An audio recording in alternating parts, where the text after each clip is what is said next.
Ladies and gentlemen, welcome to Dallas Live. I am your host, Dr. RC. The number to call is 469 307 1642. Today we have our featured guest, Carl Helvie. He is a cancer survivor and he survived cancer with holistic medicine and not chemotherapy. He is 81 years old and he has beaten cancer and still surviving after 37 years.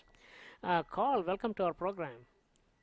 Thank you, RC. I'm happy to be with you. All right, very good. Now, Carl, just before we get right to it, please tell us, our audience, where you were born and what did you do at the early part of your life? Well, I was born upstate New York in a small town named Gouverneur, New York, named after Gouverneur Morris. It's about 25 miles from the Thousand Island Bridge going into Canada. I went to school there. It's, as I said, a small town. I graduated from high school. We didn't have much money. My family didn't, and so I took a business course in high school, thinking I would never be able to go to college. And so I got the highest grades in my class, so I was offered the position as the stock clerk for the supplies for the hospital. And then the nurses started asking me to prep patients for surgery and to do other little things for them. And I thought, well, I enjoyed this. And so I decided I would go to nursing school. And so I went to a diploma program in Ogdensburg, New York. And then it seemed like every time I'd get to the end of a program, they would start talking about a next level. And so I was almost finished with my RN, and they started talking about baccalaureate. So after I graduated, I moved to New York, and I worked at Bellevue Hospital and went to school evenings for my baccalaureate. And then as I got close to the end, they talked about masters, and so I moved to California, and I worked at the VA and then the health department, and then the university offered me a scholarship, and so I got my first master's at the University of California in public health nursing, and then they offered me a faculty position, and so I taught for a few years, and then they wanted faculty to have doctorates, so I went back to Johns Hopkins and got a second master's and doctorate. Very good. So, what are you doing now and what is in the future for you?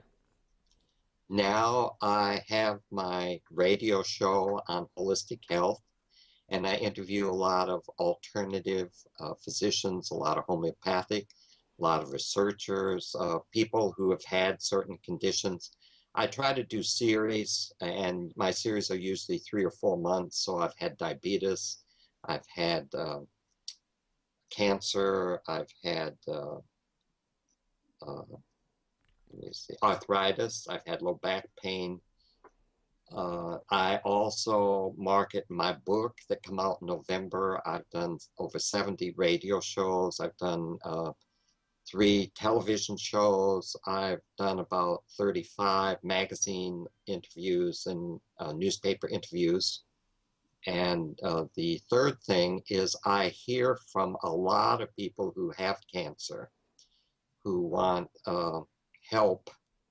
And so I send them the chapter from my book on what I did, and I ask if they're interested in seeing a physician in alternative health, and if so, then I can refer them to physicians around the country if that's what they choose.